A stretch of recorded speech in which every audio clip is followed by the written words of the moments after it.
Friends, कैसे हो? Sorry मैंने आज वीडियो नहीं बनाई, मुझे ना कोल्ड था, सॉरी। बट अब बना रही हूँ मैं, ठीक है? तो आप मुझे कोल्ड है ना, तो मुझे ये दवाई पीनी पड़ती है। मुझे तो बहुत गंदी लगती था ये, तो पीते हैं। छी,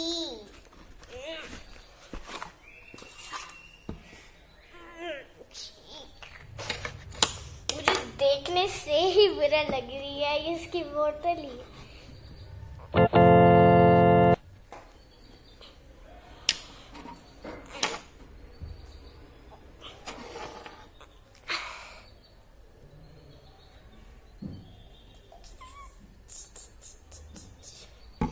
तो ये गाइस मेरी दवाई है, तो मैं पीती हूँ। मुझे तो बिल्कुल भी अच्छी नहीं लग रही है ये दवाई। तो फ्रेंड्स, मैं पी लूँ ये ना पीऊँ मुझे नहीं पता, क्योंकि ये बहुत कड़वी है और ये ब्लैक ब्लैक सी है। ये देखिए, दिखा नहीं पा रही क्योंकि मुझे डर लग रहा है कि गिर ना जाए। आगे दिखाती हूँ आपको। ये देखिए कितनी काली है ना, काली काली सी। तो मैं अब इसे पीने जा रही हूँ।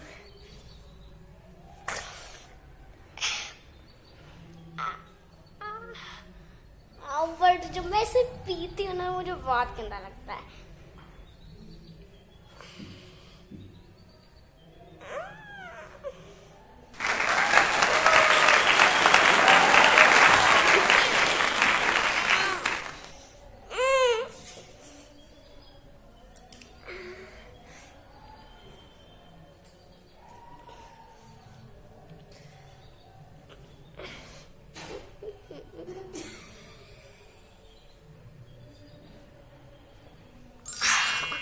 बहुत गंदी है, बहुत गंदी दवाई। प्लीज फ्रेंड, आप कोल्ड मत करना, नहीं तो ऐसी दवाई खानी पड़ेगी। किसको दवाई नहीं पसंद, मुझे कमेंट्स में बताना। मुझे तो बहुत गंदी लग रही है। बाय फ्रेंड्स, क्योंकि आप मुझे कल देखना। Okay bye.